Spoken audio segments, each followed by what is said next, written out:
a date which will live in infamy.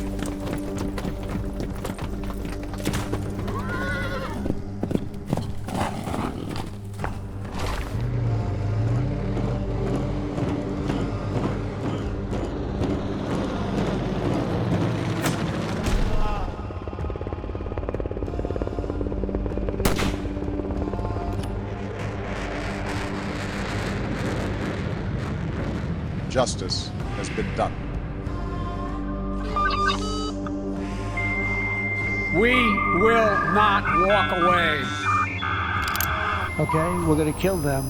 You know, they're gonna be like dead.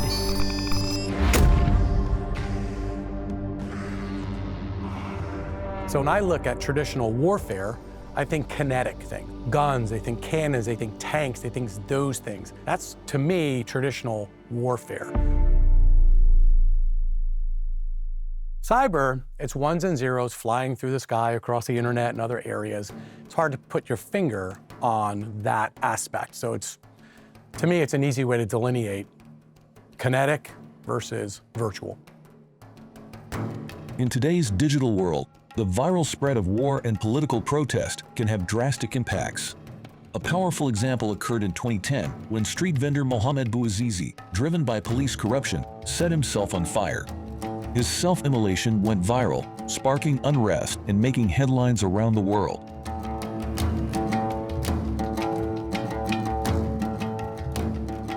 What is more powerful? Is it cyber or is it nuclear? And I'll just walk you through a vignette that I think is fascinating to me, and that's the Arab Spring. It started in Tunisia. It started with an individual who lit himself on fire because he had had enough of the harassment and the bullying, and that moment led to someone capturing it on video and sending that video via Twitter, via social media, and it went viral. An information bullet launched via the cyber weapon, if you will, and it changed the opinions of everyone. It rallied people to say, we have had enough, we're gonna overthrow our government. And in some ways, it was much more powerful because it lasted much longer as well. To understand how this digital battlefield emerged, we must look back at the origins of the internet, beginning with ARPANET, a network designed to connect computers. This groundbreaking but scarcely understood innovation laid the groundwork for both extraordinary progress and unforeseen susceptibilities. When ARPANET was first initiated, I don't think there was a sense of just how profound an invention that these researchers had really discovered, which was a system for computers to talk to each other. The ultimate goal of the Advanced Research Project Agency, in fact, we have DARPA today, the Defense Advanced Research Project Agency, was to develop a means that enabled communication between DoD subject matter experts and academia. It was a network to be able to share ideas. The consumer saw how it could impact business, and the rest is history. The reason we have cyber insecurity today is attributable to a decision, or perhaps I should say a lack of a decision, made back in the 1960s and early 70s. That decision, which is to say not to require user authentication, is the foundation today of not only some of the benefits of the internet, but also, most importantly, almost all of its vulnerabilities are attributable to that.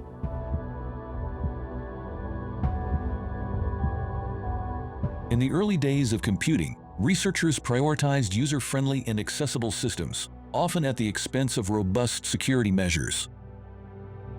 The collective decision to forego mandatory user authentication led to systems lacking built-in mechanisms to verify and control access, paving the way for many of the challenging vulnerabilities we face in today's cybersecurity landscape.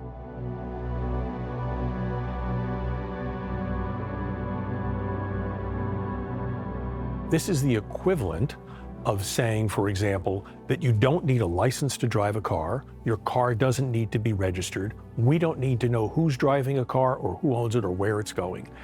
We could have a system like that, it would be chaos on the roads, and in some ways, that's a little bit what we have in the internet. Cybersecurity in those early days consisted mostly of making sure that at night someone locked up the computer lab with a key. That was cybersecurity. Now, of course, we know that's not the case. As the internet evolved and security shortcomings emerged, it became clear this new domain would have global implications, creating battlegrounds for espionage, disruption, and even acts of war. Once nation-states realized the internet could be used, or ARPANET, or whatever you want to call it, could be used for espionage, game was over.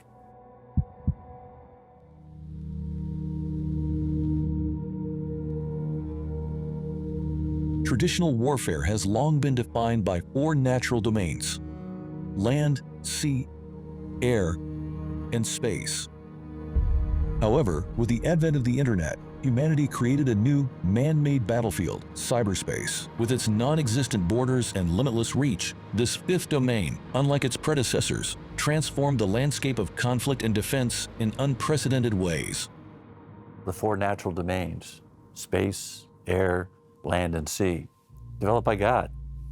Then you have cyber, developed by man. God has done a better job.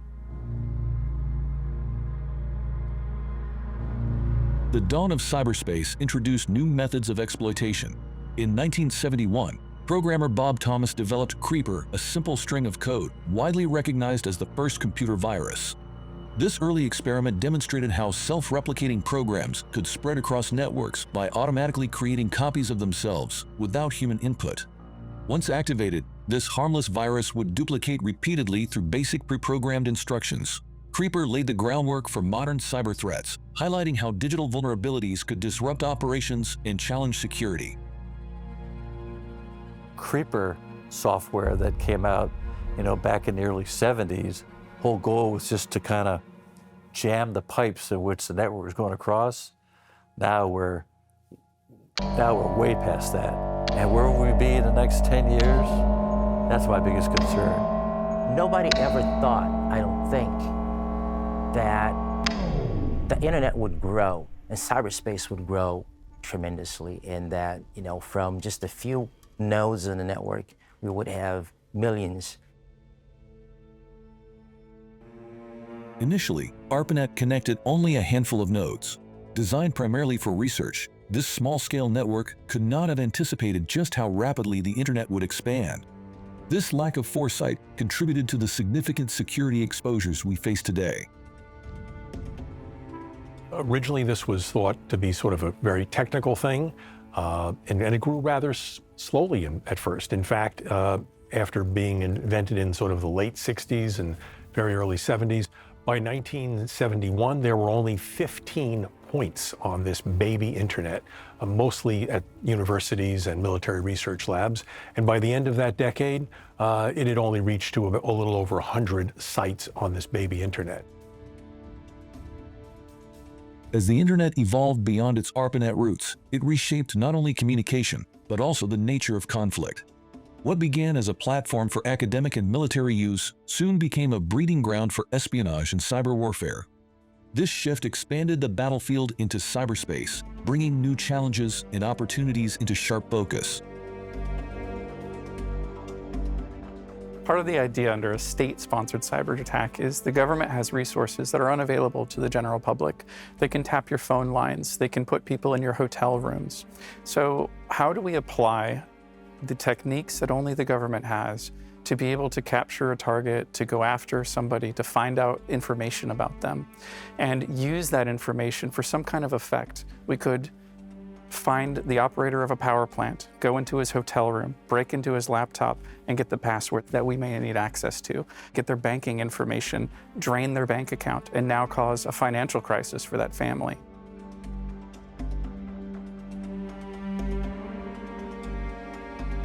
The shift from kinetic warfare to cyber warfare redefined the nature of conflict. Unlike the visible destruction of physical combat, cyber warfare brings invisible, far-reaching threats that strike without warning, often causing devastation on a scale that rivals or exceeds traditional warfare. The kinetic nature of traditional warfare makes it much easier to determine damage, for one. I can point to a hole in the ground and say, see, that bomb, it landed, and there's the big hole in the ground. Cyber, you don't always know the impact of the cyber attack, even impact it at all. One thing is the difference is simply the discrete nature of cyber. Cyber also attacks everywhere at all times, whereas, and I'll stay with kinetic warfare, is not. It's happening at a given place in time.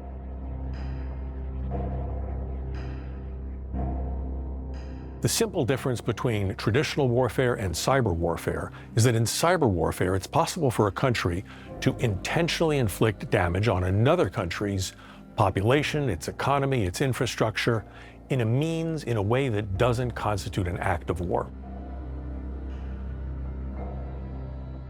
Cyber warfare is probably the most profound effect on modern warfare of my lifetime. With blurred lines of aggression and conflict, cyber warfare allows nations to engage in hostilities without a formal declaration of war. Its lack of physical borders makes it a uniquely insidious weapon. State-sponsored cyber attack has two pieces to it. So one is a cyber attack, which we all know what that looks like, which is some attempt to destroy a computer, a network, somehow interfere with its operations. The state-sponsored piece is a little less clear because it involves an act of a country, either acting directly through its own government or perhaps through proxies or even criminals for hire who are condoned and aided and abetted by the country. State-sponsored cyber attacks aim to undermine adversaries through covert operations. These under-the-radar yet highly effective tactics add new dimensions to both psychological and physical warfare. Historically, classic kinetic effects, like having a sniper on the battlefield, could infear an entire troop of people. Then we moved into weapons, atomic weapons, nuclear weapons, and now we could create fear within a region. With cyber, we now have unlimited potential to affect the psyche of any person in the world. And that means we're constantly living in a state of the unknown, constantly living in a state of fear. And the emotional toll that cyber warfare can take on a person is, there's no record of that in history that I'm aware of. Today's digital battlefield spans the globe, with state-sponsored cyber attacks led by a few powerful nations. Armed with advanced technology and strategic expertise, they disrupt key industries and critical infrastructure, leaving civilian safety in constant jeopardy. Well, let's talk about the big five. That's Russia, China, Iran, North Korea, and non-state actors. All of those do cyber activity that is highly destructive to industry, civilian efforts, and to national security.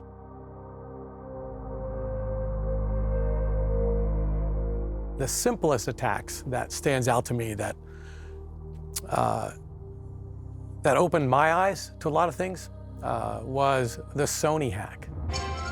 Around the globe on high alert after the cyber attack on Sony. This is the movie studios trying to erase all evidence of the interview, taking down billboards in Hollywood. And now all eyes on the White House as officials are expected to blame North Korea for the hack attack today. In 2014, Sony Pictures was hit by a cyber attack, widely attributed to but denied by North Korea.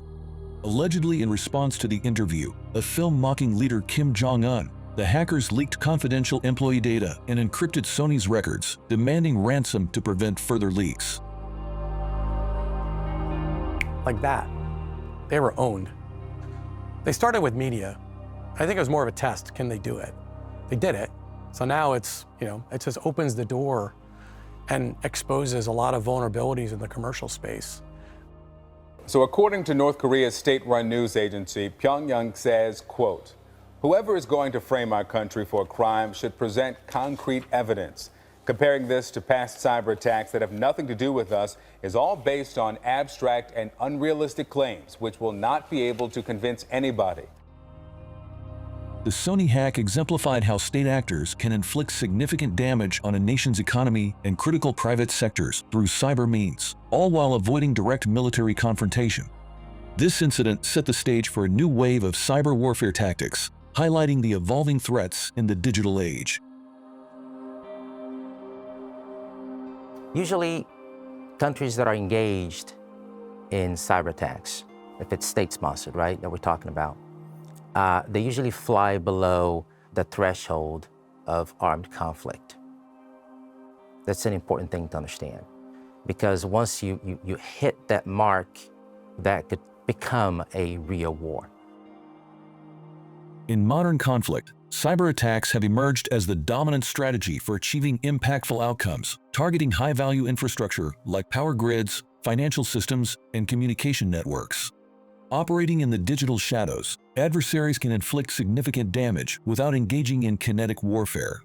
This strategy avoids overt violence and the international backlash of traditional military actions, focusing on obstructing and destabilizing targets while staying below conventional war thresholds. People assume that, say, hydroelectric dam or a power plant or airline controllers are these disconnected systems off the internet, some secure building you've never heard of. In reality, there's always a weak link.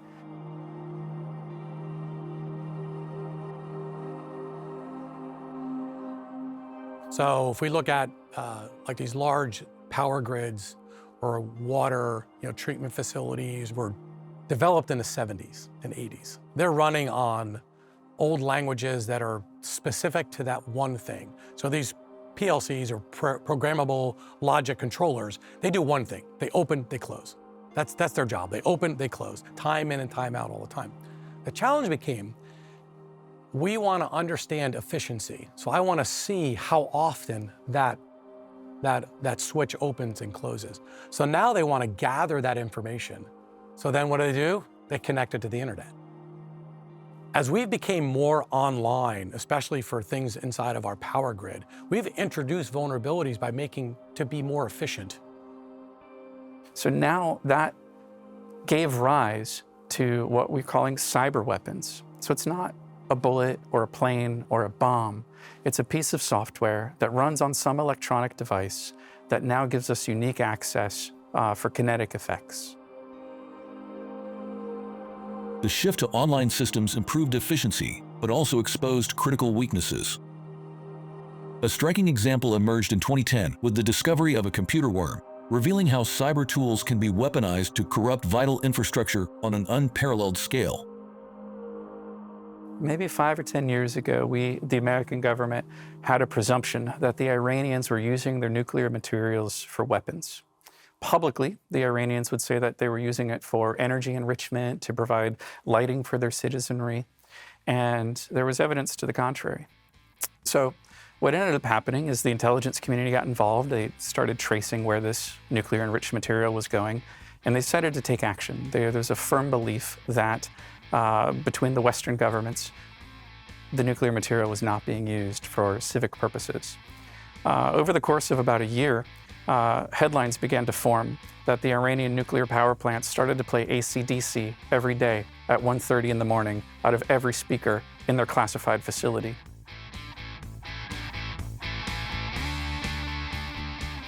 After about a month of that, the ACD music got louder, and every day, every week, it got louder and louder and louder, until one day, the entire nuclear power plant melted down.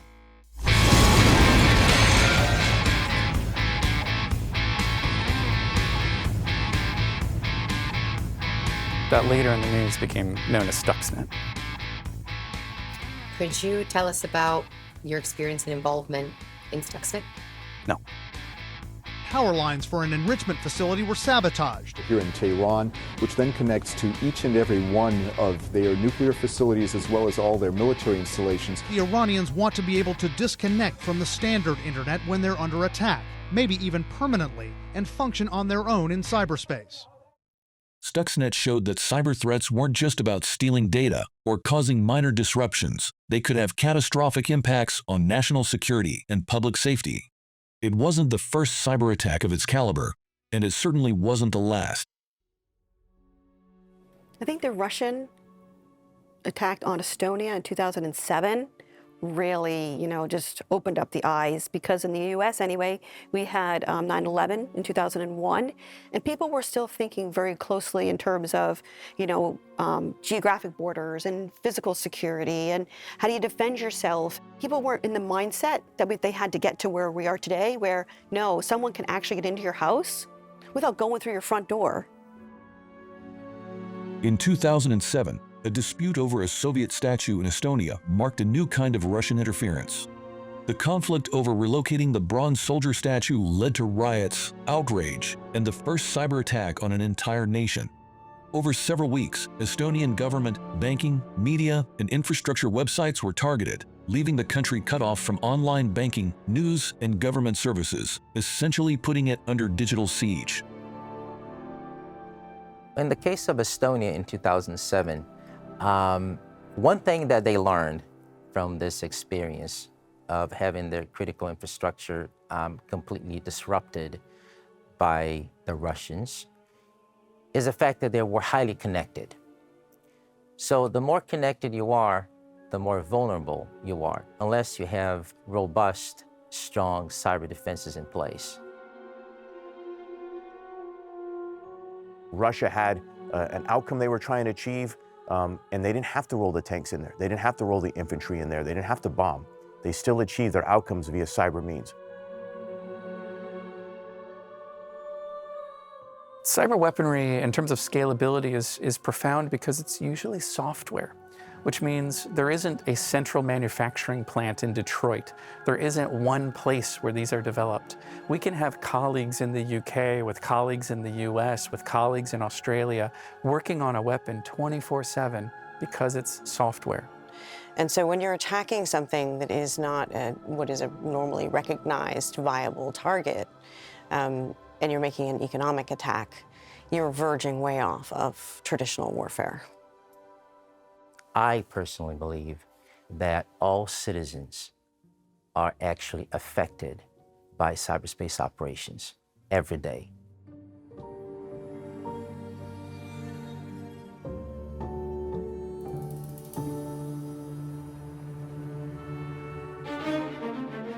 Since World War I, gathering intelligence and conducting surveillance have been crucial.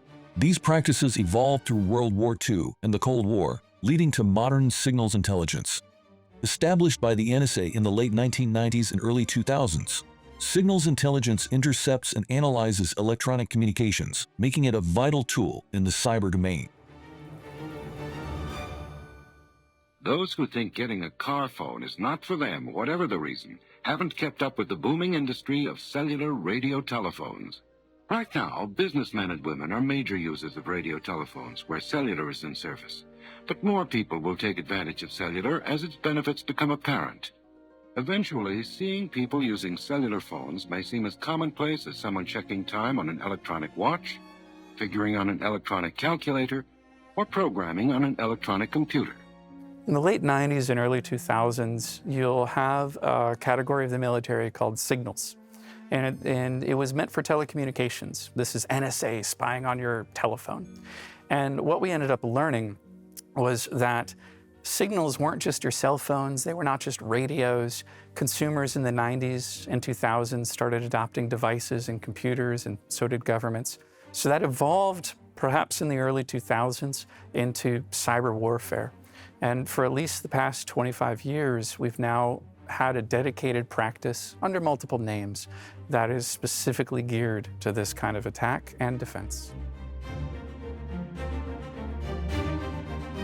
The late 1990s and early 2000s marked a surge in internet expansion and the rise of dot-com companies, transforming the digital landscape. This explosive growth set the stage for modern cyber warfare, as both consumers and governments rapidly embraced new technologies and entered the digital era. Constant and multifaceted online connectivity became the new norm. One of the things people don't realize is how easy it is to find somebody. During my time in the intelligence community, I was part of an organization known as the Office of Target Pursuit. And in the early 2000s, we were responsible for what became known publicly as the Al-Qaeda Senior Leadership Hit List. And the idea was, given a name, we would find them, often within 30 minutes, anywhere in the world.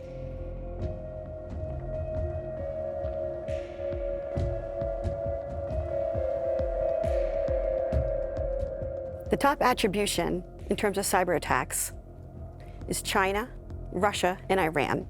And they primarily attacking most of the time of NATO countries. They don't have the same mindset that we have in terms of approvals, in terms of authorities, and things of that nature. So we all have similar capabilities, but in the West, we follow more rules before we pull the trigger. In the East, not so much.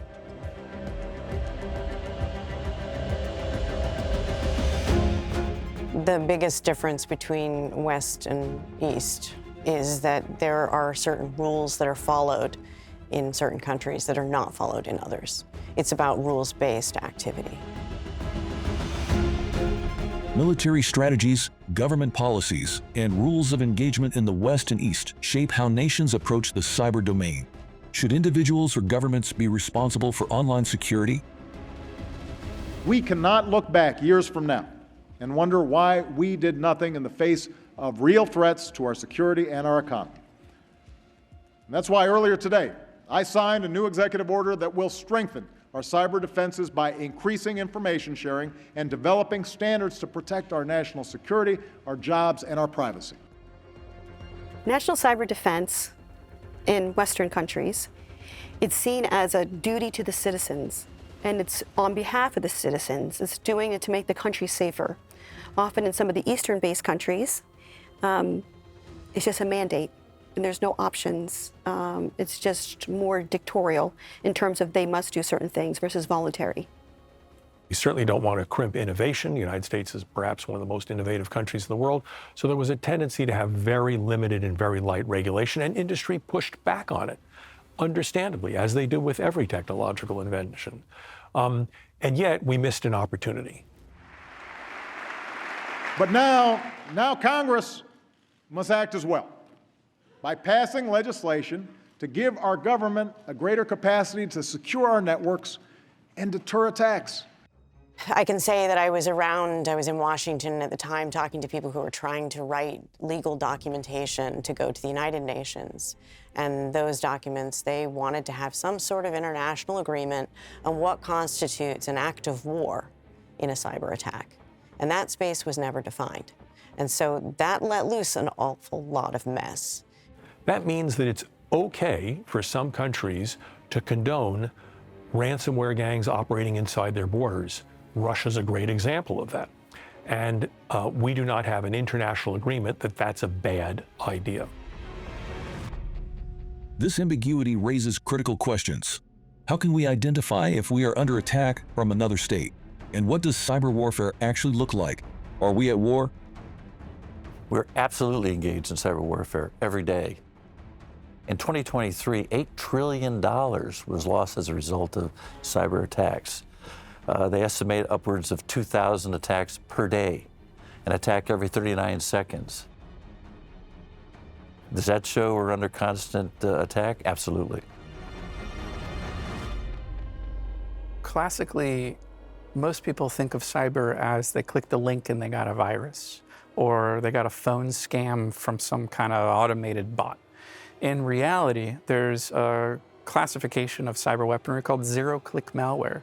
And the idea is if we get something like your phone number, we can send you a text message that compromises your phone, gives us remote access to it, and deletes all evidence that we're in your phone at all.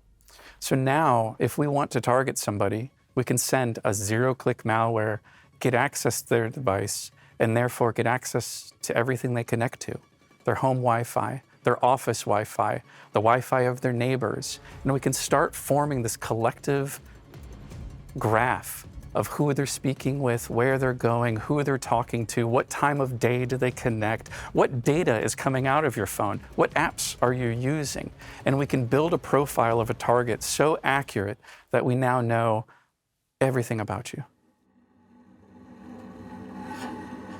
So there are, I think, countries like Russia, countries like China, they want to see the defeat of Western nations. They want to see the fall of Western nations. So one thing that I know these countries have is patience. They're targeting our children. They're inculcating something in their mindset very young in their growing up, so they could literally change our entire society, starting with our kids.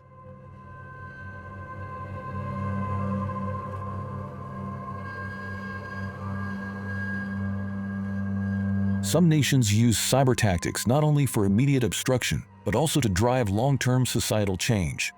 By targeting youth during their formative years, these tactics aim to subtly influence perceptions and reshape societal values over time. Social media platforms play a crucial role in this strategy, gathering extensive user data and shaping opinions. All social media is bad. You know, Meta's collecting the same amount of data that TikTok's collecting. But because they were originally owned by China, everyone has this root fear that it's a cyber warfare situation where they're tracking us and they're using all this data to eventually go against us. So are they tracking our biometrics through our eyes when we're watching our screen? Would they be able to replicate who we are? Are they tracking what we like? Are they pushing things out to specific groups of people so, we're learning the wrong things in our country? The US cares because if China has the ability to access everyone's data, I could use, 16-year-old kids' information to get to her father's who might happen to be in the CIA. Our data is a commodity today. It's sold, it's used, it's manipulated, and most of it's done for, we use it for advertising purposes so that we could be, so companies could be more efficient on what they put in front of you so you could buy it. But if you look at it from a nefarious standpoint, the information that's openly provided from our homes, from think of Rokus and Alexas and our Roombas and all these things that are collecting data, they're storing that data. We don't know where. It could be in servers in other countries, but they're mapping out our entire world and our entire everything we do, and that should scare everybody.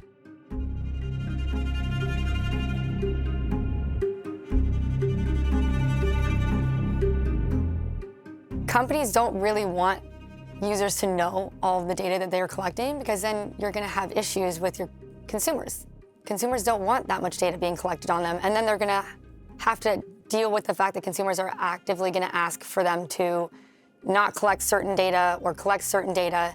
And once you start collecting data, it's actually, from a company perspective, it's very hard to separate. So companies really don't want to give users that right or make it as easy as it is, because it's not easy for companies to give you that right.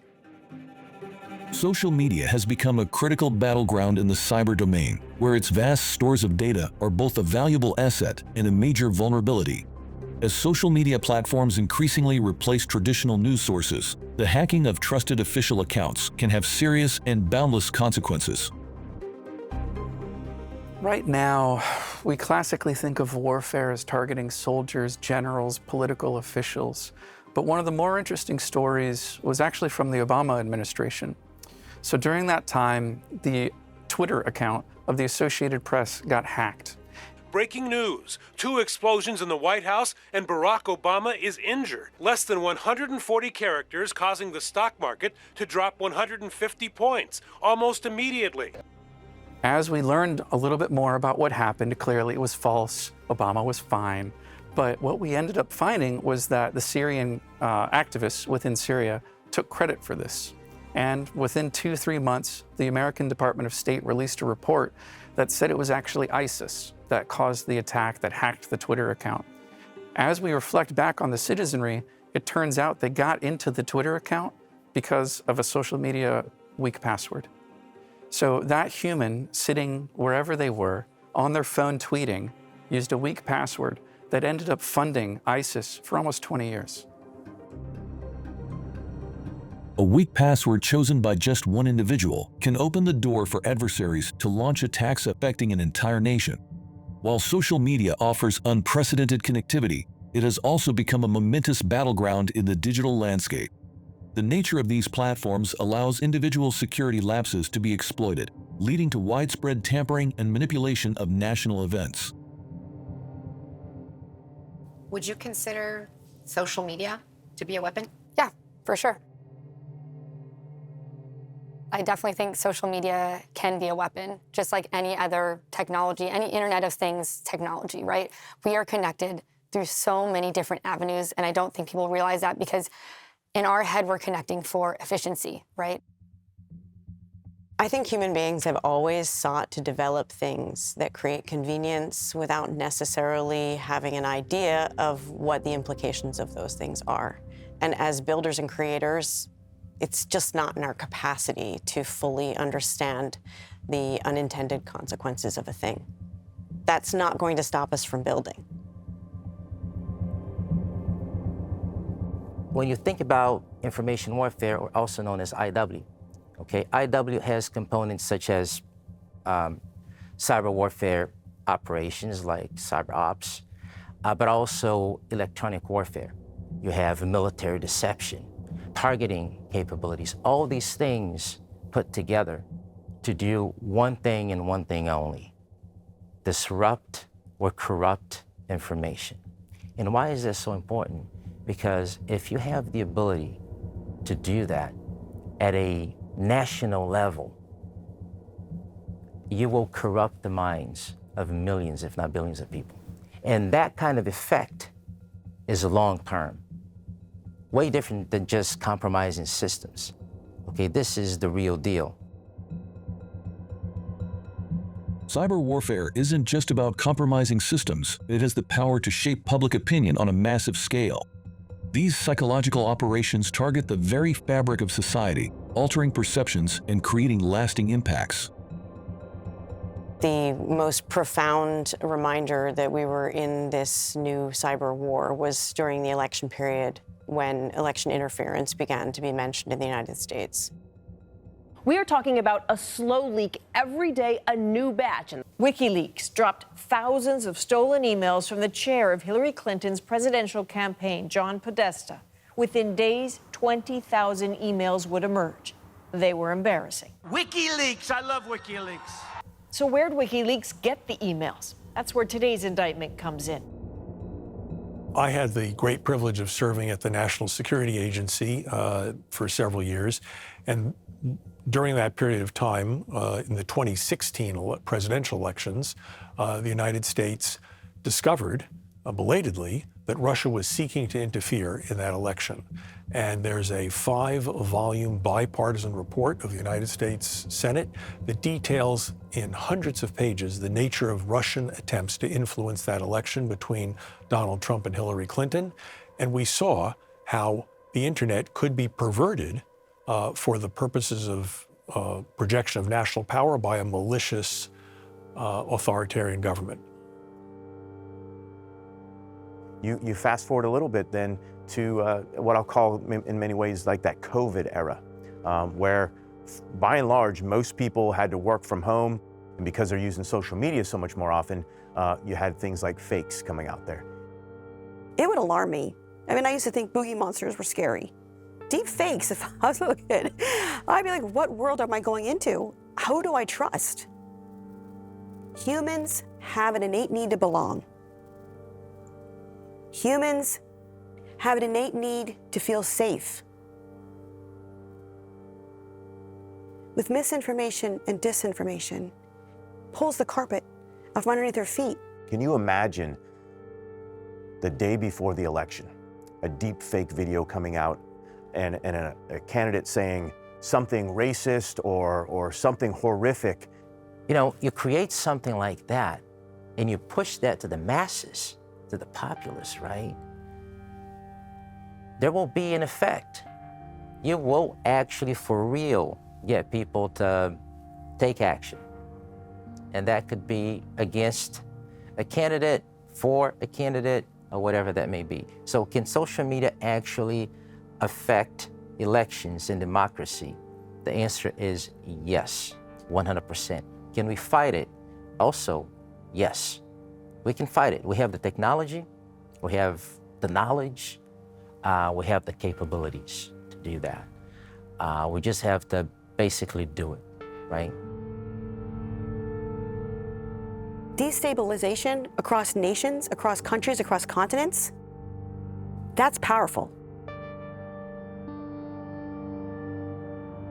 Social media substantially impacts democratic processes, but with the right tools and strategies, we can counteract these effects. Combating cyber destabilization, which seeks to sow discord between nations, requires a collective effort and vigilance. every citizen plays a role in this global cyber conflict, and understanding that national security, economic stability, and personal safety are interconnected is vital.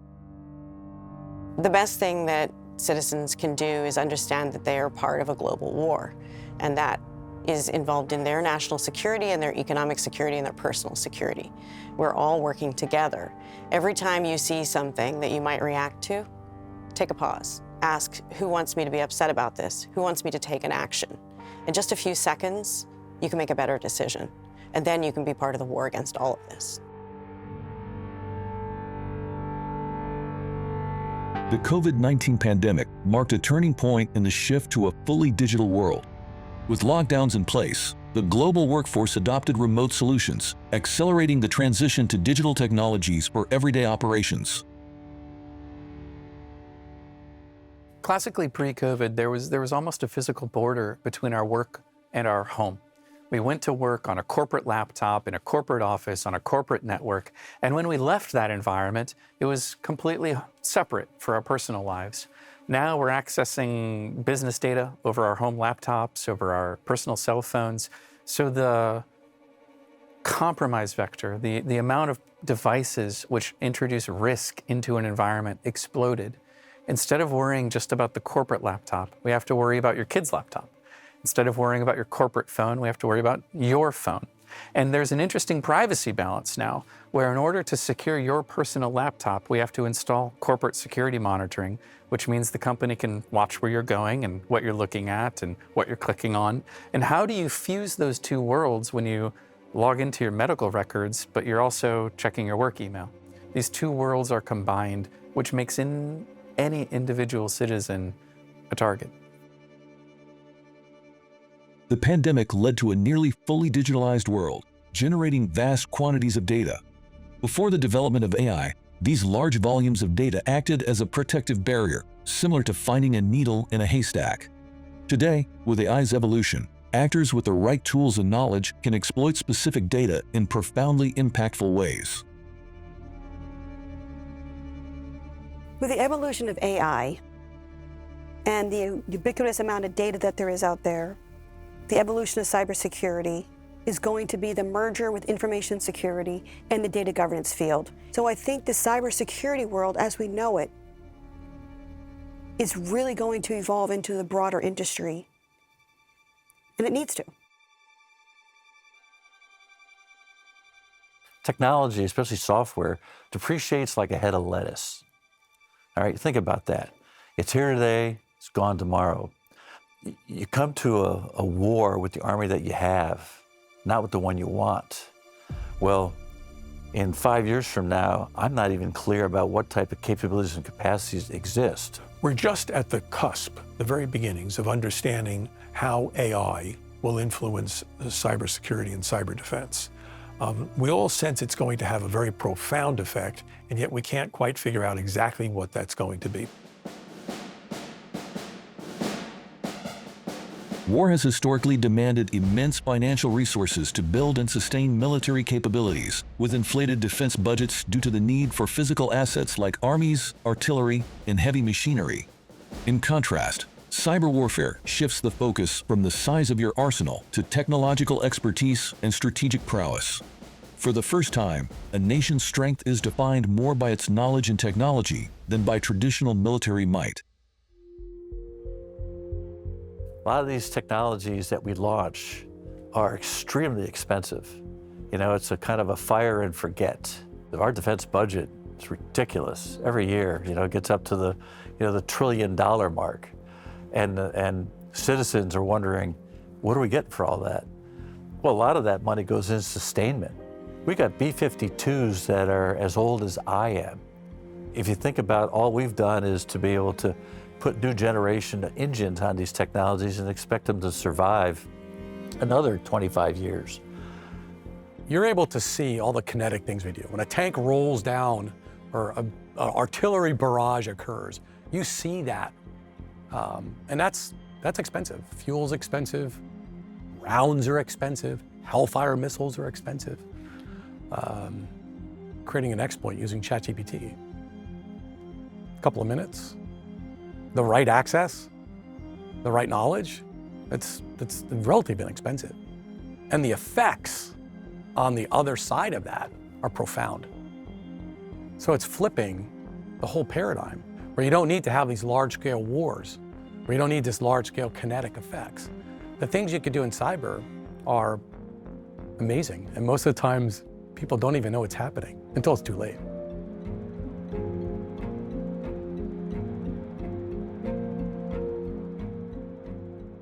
At the beginning of the war, Russia unleashed a cyber campaign of misinformation and disinformation. They sent out false text to Ukrainian citizens warning them that the banks were running out of money, information about where bomb shelters were located that was erroneous, et cetera. So we saw an integrated campaign on the part of Russia using cyber to take down the power grid, to attack their websites online, and to prevent Ukrainian citizens from accessing government websites in an integrated way.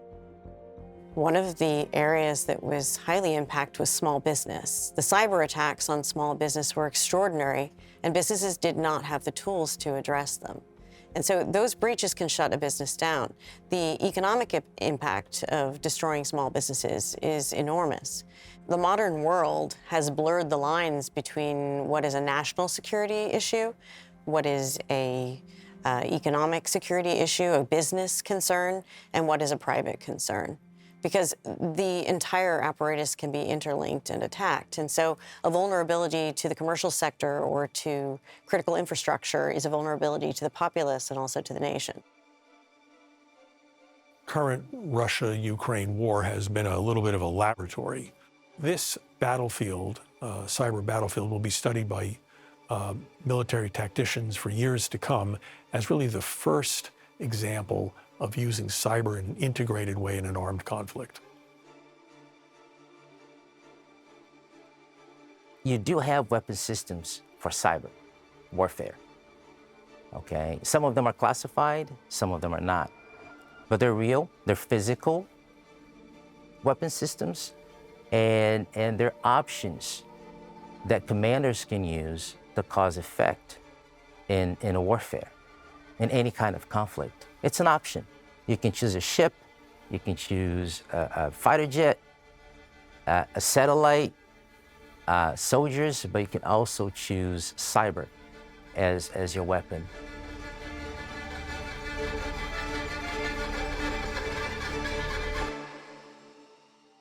Nobody goes to war tomorrow. There's generally a sequence of staging events. First, you may pre-position your troops. Before you pre-position your troops, you need to train them. And while you're training them, you need to manufacture enough military supplies to equip them once they're in combat. Cyber is no different. So if we're going to war with a country, we classically think about bombs and planes and bullets. But wouldn't it be interesting if Monday night we turn off their power? On Saturday, a week later, we turn off their water. That has such a profound psychological impact, we may not need the bombs and the planes and the bullets. To prepare for that kind of combat, to prepare for that kind of cyber campaign, you utilize nation-state capabilities to get into supply chains. What kind of equipment is the power supply company using? What kind of computer hardware is the water treatment facility using?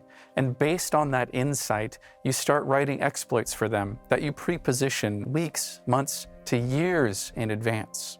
So in the same way that we have military bases around the world for quick reaction capability, so have we pre-positioned cyber capabilities around the world with different adversaries and defensively with different allies. Remote cyber access enables new levels of effectiveness, allowing unmanned vehicles, ships, and planes to conduct surveillance and engage in combat operations without risking the lives of soldiers. When we think about unmanned vehicles, and my time in Iraq in 2004, we launched the Predator in Iraq, but we flew it from Las Vegas. Why send an expensive $30, $50, $100 million aircraft to go out there snooping around when I could send a very inexpensive drone with the same capability that can transmit the information back to my leadership immediately? These drones that are being developed today that are, the size of my hand, and you can put a weapon system on them, but you can also use these particular drones as jammers. And when the Ukrainians cannot communicate with where their teams are located on the ground, fighting against a challenging, Russian army, that keeps the leadership up at night.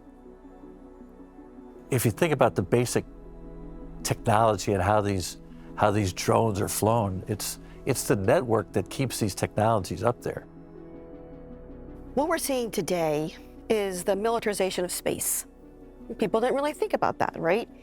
And so what they're realizing now is, should we have better secure systems for space systems, space assets? That thought is being had today because we didn't have that conversation 30 years ago. They're now realizing, oh my gosh, so much is dependent upon space assets and satellite transmissions that we really need to make sure that those are secure. Should there be a separate mechanism for that transmission? Nearly all modern technology relies on satellites and space-based assets. From remote-controlled military vehicles to critical infrastructure and GPS navigation, these capabilities are essential to daily operations. Due to their physical distance and costly accessibility, protecting them is a top priority for governments. As reliance on these assets grows, so does the urgency to secure them against potential threats. Robust security measures for space systems are now more critical than ever. To understand all of this, right, when you think of space, there's three segments we have to be mindful of. You have the ground segment, which is usually the ground station where often people work. You have the link, using the electromagnetic spectrum to send information and receive it. And then you have the asset in space. And so if we're talking about a cyber Pearl Harbor or a space Pearl Harbor, it's likely going to be via the cyber domain, compromising one of those links. The crucial role of space assets in modern warfare has created an urgent need to secure these vital systems. As the art of war evolves and the cyberspace domain gains prominence, a new doctrine awaits. The most significant combat threats are no longer expected in the traditional domains of land, sea, and air, but in data-rich environments in cyberspace. A couple of Chinese colonels wrote a book called Unrestricted Warfare. And in that book, they outlined how the Chinese would be successful using cyberspace, using the information environment, not getting into an air, land, and sea battle with us, and how they can use space as well to their advantage.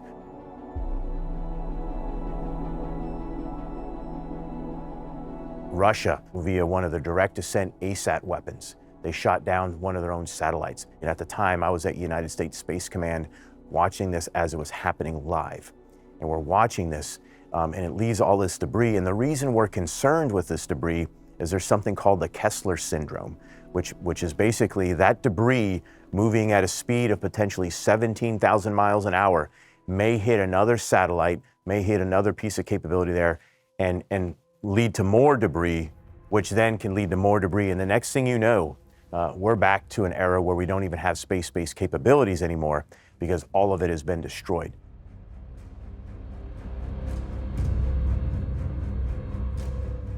There are over 40,000 objects in space right now today. I think that we've created a massive area that's kind of out of control that is extremely hard to police. And so if you can imagine having your map suddenly shut down, and not just you, everybody, having the traffic lights suddenly all be red, I think that's the kind of situation where you would notice that an attack had a big impact on you. Having your electricity suddenly shut off, but your entire city's electricity shut off. Cyber warfare has reshaped conflict, integrating with traditional military tactics and expanding into new domains like space. With satellites and digital networks critical to infrastructure, vulnerabilities in cyberspace can lead to extensive and devastating consequences. A cyber attack could shut down an entire city, interfering with essential services like electricity and traffic control, causing both mass physical and psychological harm. As technology advances, so must our expertise to ensure national readiness on the cyber battlefield.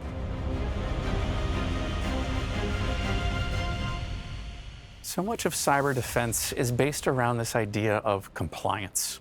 It's basically a checklist. Did you set your passwords? Did you turn on the cryptography? Do you have all these different complex settings enabled in a certain way? And you run through your checklists, you make sure you sign them off, and you kind of forget about them. In reality, what ends up happening is the adversary is always evolving. They're constantly running experiments. So our checklist that we ran a month ago may have no relevance to the current threats of which our adversaries have. In America right now, depending on what you read, we have between 500 and 600,000 unfilled cyber jobs, right? And globally, it's 3.5 million. 3.5 million. Operational people have a job to do where they go every day and they grind out on a thing, right? We average 5 days a year of skills enhancement in the U.S. for our cyber warfare. Innovation back then was innovative. Innovation today blows people's minds. We found the value of cybersecurity as a strategic asset. We saw both its offensive as well as its defensive capabilities. We realized very quickly that we don't put as much emphasis on the defensive side, and we should. Key piece going forward is the cyber workforce development aspect of it. If we don't provide that level of training, realistic training in the cyber domain, the vulnerability goes off the charts. Yeah, I don't think anyone understood what their vulnerabilities were, and I don't know that they do now, and no one's taking away my iPhone. I really enjoy it, and I think everybody loves the devices that they have. So I think that we just have to find a way to better secure what we have, because people love that technology. Policy is always behind. So when you're trying to regulate something, by the time that you regulate that one something is already way ahead of you. They don't know the domain. How can you operate in a domain that you don't know? And how can you regulate a domain that you don't know? How can you create policy if you don't even understand how a network works? Artificial intelligence combined with potentially quantum computing coming up in a few years, the type of advanced communications we get with 5G communications are all going to combine in an explosive way. We sense that it's going to be explosive growth. We've already seen that. But exactly forecasting what it's going to be in the future is really anyone's guess. And the one thing we can say is it's going to be profound. When we look at the problems today in cyberspace, it's because of, it's us, it's people. We're the ones that click on the links. We're the ones that we're the ones that get phished. And when we look at the attacks that are happening today, it's rudimentary. The hard stuff hasn't even happened yet. Almost all of us have been indirectly or directly been involved in a state-sponsored attack. I actually think it's not just the citizens' role, but the U.S. and the global role of educating the citizens on making sure that they know how to protect themselves online, because once us citizens feel empowered to protect ourselves online, we're also going to feel empowered to protect our country. We are 100% engaged in cyber warfare, and we always will be.